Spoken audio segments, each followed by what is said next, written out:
अब तक तो पुराने घाव ही नहीं भरे और आप पुनः आ गए। क्षमा कर दीजिए मुझे, क्षमा कर दीजिए।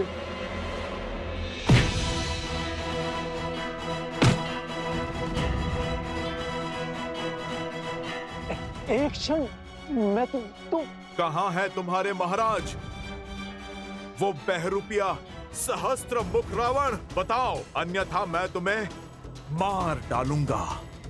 तुम मुझे उत्तर दोगे या फिर अपने प्राण? अब बताओ, कहाँ है तुम्हारे महाराज? वहां अंदर होंगे।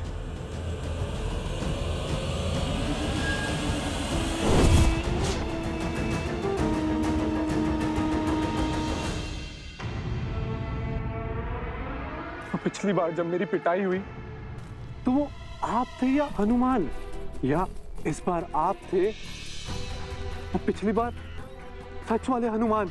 यदि कोई तुम पर प्रहार करे तो तुम उसे मेरी जानकारी दे दोगे? नहीं। तो अब क्या कर रहे थे? महाराज क्षमा कीजिए, मैंने आपको पहचाना नहीं। मुझे नहीं पता था कि आप हैं। और नहीं पता हो तो अपने महाराज से विश्वासघात करोगे? ऐसे ही एक विश्वासघात के कारण मेरा भाई दशानन रावण विभीषण की घात से मारा गया। मेरा पुत्र भी उसकी पत्नी पद्मा की मूर्खता के कारण मारा गया, पर अब नहीं, इस राम और इसके साम्राज्य को मैं पराजित करूंगा। बुरा ना माने तो एक बात बोलूं महाराज, ये प्रयास हम पिछले कई वर्षों से कर रहे हैं। ना राम राज्य को खत्म कर पा रहे, ना राम को। राम राज्य तो धीरे धीरे पूरे भारतवर्ष में स्थापित हो रहा है, और तो और हम अश्व तक नहीं ढूंढ पा रहे, और ना ही हम सब कुछ का कुछ कर पा रहे हैं। लेकिन शास्त्र रावण अब वो दांव खेलेगा कि राम राज्य की कल्पना करने वाले राम का वंश राम के हाथों ही खत्म करवा दूंगा।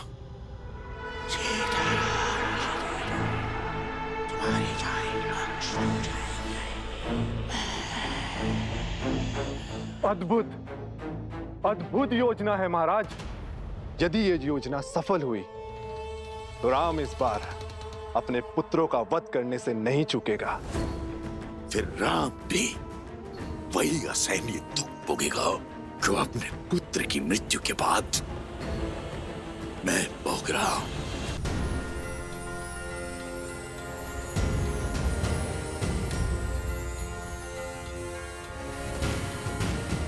अरे नहीं नहीं नहीं, नीचे नहीं, नीचे नहीं, धीरे धीरे, पेट में गुड़गुड़ होता है। और तेज जाए तो और आनंद आएगा। नहीं नहीं नहीं।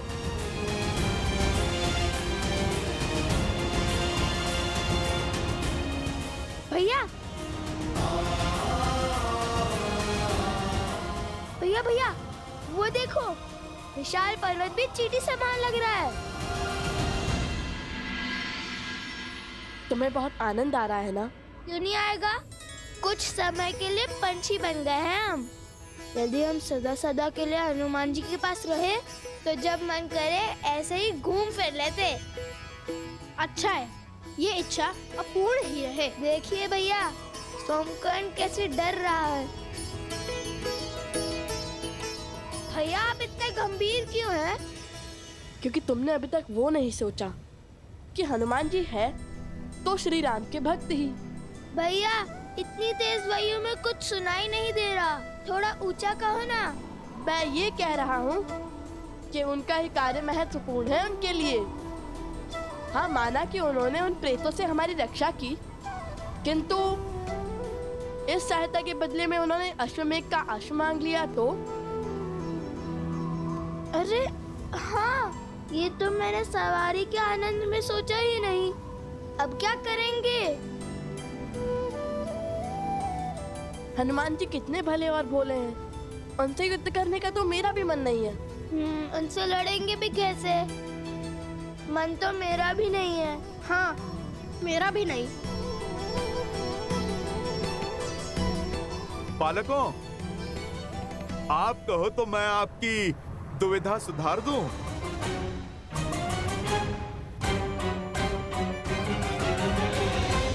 आपने हमारी बातें सुन ली? कैसे?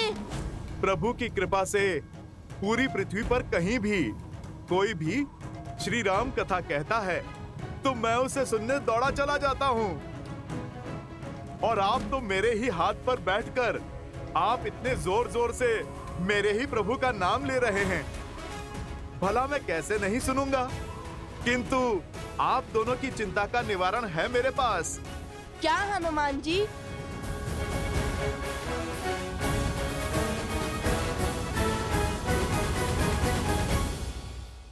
धन्यवाद। ग्रहण करिए, लव कुश भी आते ही होंगे। ऋषि अगस्त्य ने उन्हें किसी महत्वपूर्ण उद्देश्य के लिए भेजा है।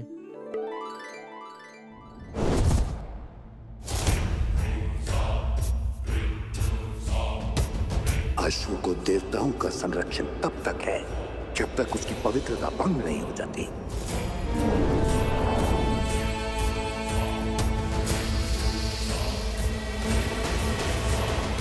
ये लो बानासुर, इसमें मेरी मायावी शक्तियां समाई हैं। इसे केवल उस अश्व के निकट ले जाना। इसकी सहायता से वो अश्व तुम्हारी दृष्टि में आ जाएगा, साथ ही उसकी पवित्रता भी भंग हो जाएगी। एक बार वो अपवित्र हुआ, फिर देवता भी उसका साथ छोड़ देंगे।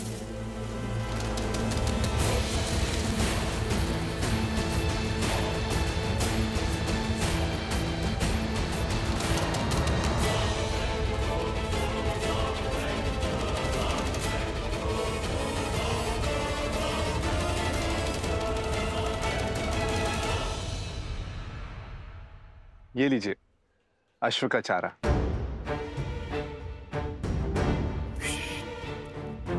क्या कर रहे हो? धीरे बोलो, कहीं अयोध्या के किसी दूत या सैनिक ने सुन लिया तो? क्षमा क्षमा करें। लाओ, ये मुझे दे दो, मैं ले जाता हूँ और उसे पुनः देख भी लूंगा। नहीं नहीं, आप विश्राम कीजिए, इसे मैं ले जाता हूँ। कोई बात नहीं, मुझे दे दीजिए। अरे जब इतना आग्रह कर रहे हैं तो दे दो ना। जी।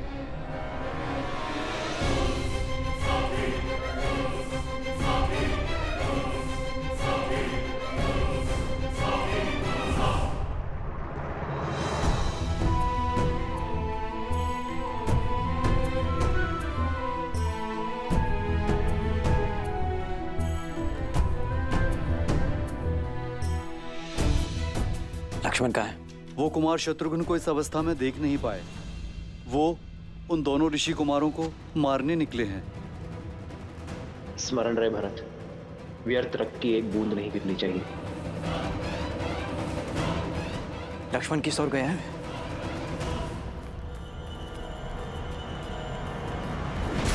नहीं नहीं, तुम नहीं जा सकते, छोड़ दो। पेट में गुड़गुड़ हो रहा है, अनर्थ हो जाएगा। अनर्थ? भागो सोम, इसलिए तनिक सोच विचार कर खाया करो।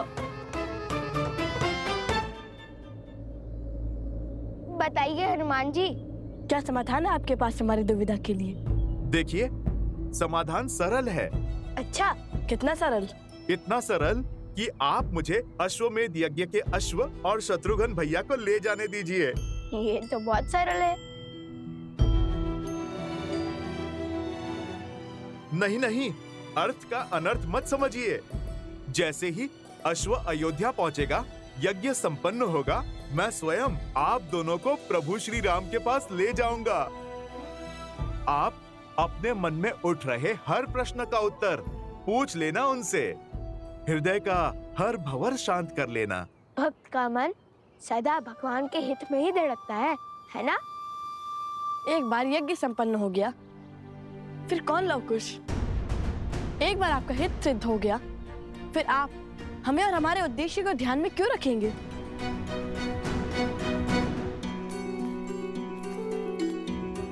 यदि ये दोनों ना माने तो ये घटना दुर्घटना में बदल जाएगी, युद्ध की घड़ी आ जाएगी। शत्रुघ्न भैया तो ठीक है, किंतु लक्ष्मण भैया का क्रोध, उसे कैसे संभालूंगा मैं?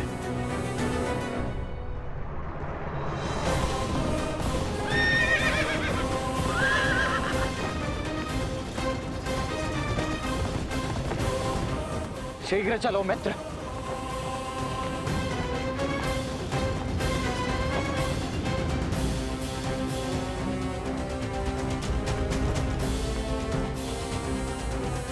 भरत भैया,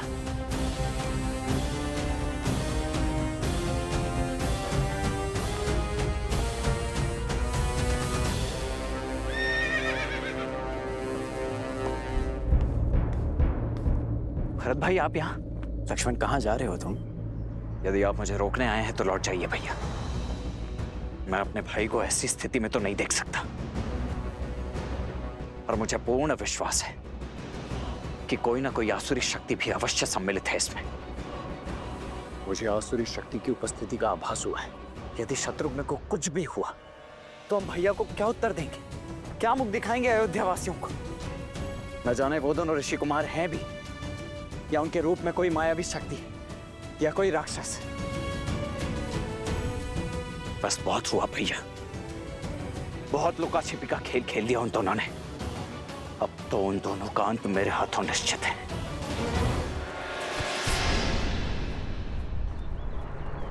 शांत हो जाओ लक्ष्मण। मैं तुम्हें यह अनर्थ नहीं करने दूंगा। राम भैया ने हमें रक्तपात की अनुमति नहीं दी है। वार्तालाप से समाधान संभव नहीं है भैया। यदि होता तो वो दोनों शत्रुघ्न की ऐसी दुर्दशा तो कदापि नहीं करते। मुझे मत रोकिए भैया, चाहे किसी भी स्थिति में लेकर आऊं, परंतु मैं उन दोनों को भैया राम के समक्ष प्रस्तुत तो अवश्य करूंगा। एक मार्ग और है लक्ष्मण। युद्ध के अतिरिक्त और कौन सा मार्ग शेष है भैया? जहां हर आशा का अंत होता है, वहां आशा का एक ही मार्ग शेष रह जाता है। हनुमान जी। हनुमान जी? हमें हनुमान से मिलना होगा लक्ष्मण। उनका समर्थन ही इस संकट का समाधान होगा।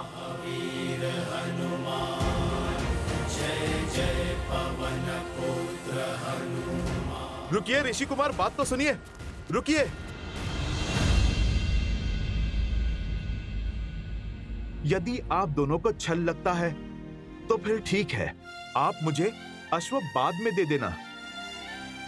आप इसी क्षण चलिए मेरे साथ, मैं अभी आपकी भेंट अपने प्रभु से करवा देता हूँ। सब समझते हैं हनुमान जी, आप यदि हमें बिना लड़े प्रभु के पास ले जाएंगे तो आपकी भक्ति तो सिद्ध हो जाएगी ना। आप तो प्रभु के सबसे बड़े भक्तों की श्रेणी में सबसे ऊपर चले जाएंगे। हमने कहा था कि हम प्रभु के सबसे बड़े भक्त हैं, उसी का प्रतिशोध ले रहे हैं आप हमसे। यज्ञ पूरा करने का प्रयास कर रहे हैं ना आपको मुझ पर विश्वास नहीं है?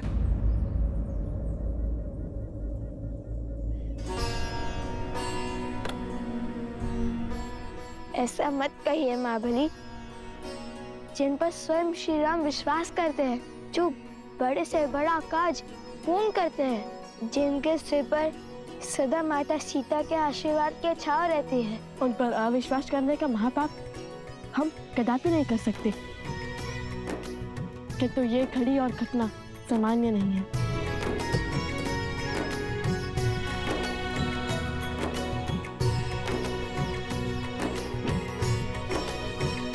मन का विश्वास असामान्य घटना को भी सामान्य कर देता है। हट से बात नहीं बनेगी ऋषि कुमार। जो यज्ञ चल रहा है उसका संपन्न होना अति आवश्यक है, तभी आपके प्रश्नों के उत्तर मिल पाएंगे। अनर्थ हो गया, अनर्थ, अनर्थ हो गया, अनर्थ, अनर्थ हो गया। मार्ग में ही कहा था ना, जल्दी भागो। अरे वो नहीं, अश्व, अश्वमेध का अश्व। क्या हुआ अश्वमेध का अश्व को? मेरे साथ चलिए। चलो।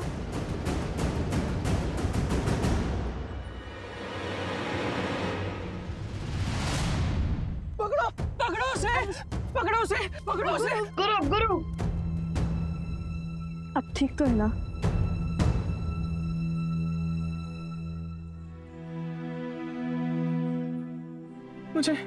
मुझे क्षमा करना। वो क्या हुआ बताएंगे? वो अश्वमेध यज्ञ का अश्व वो अकस्मात लुप्त हो गया। वो तो लुप्त ही था।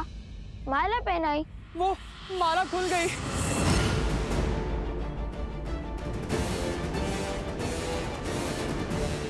और फिर अश्व लुप्त हो गया।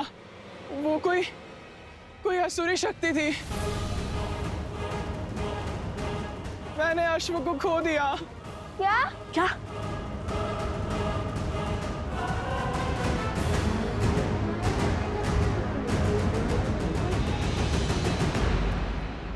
मुझे क्षमा करना। श्वास लो और शांत करो स्वयं को। बताओ, विस्तार से बताओ कि हुआ क्या था। वो मैं और प्रसूता लव कुश की कुशल क्षेम जानने आए थे और तभी मैं अश्व को चारा खिलाने आया। तब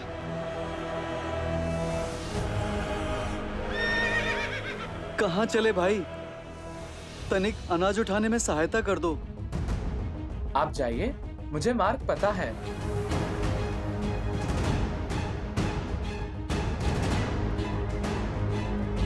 तनिक शीघ्र आइए भाई।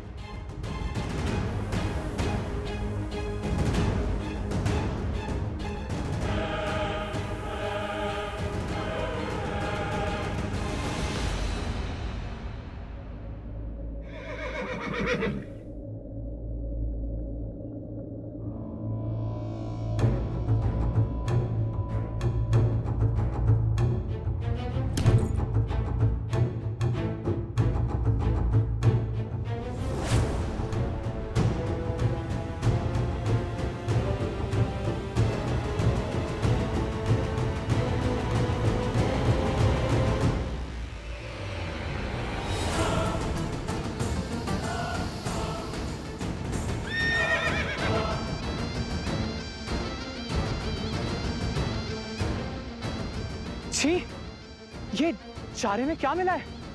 अश्वमित्र, चलो यहां से।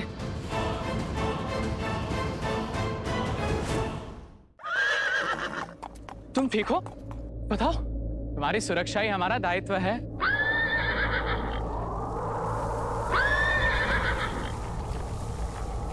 ये क्या हो रहा है?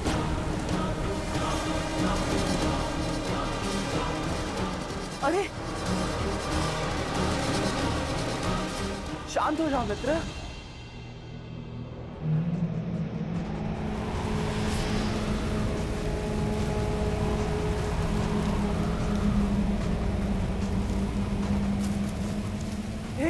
हे भगवान, ये क्या हो रहा है? ये विचित्र है। मैं स्वयं ही स्वयं को देख पा रहा हूं। अवश्य ही मुझे कोई भ्रम हो रहा है। आओ, इस ओर आओ।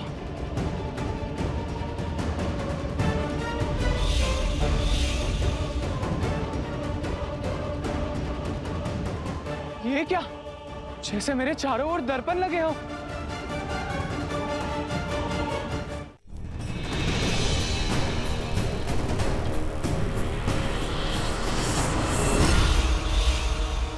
कौन है वहां? कौन है?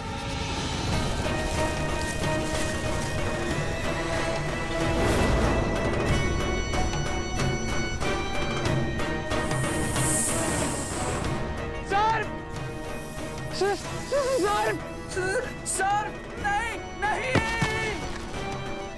क्या? इतना बड़ा सर्प?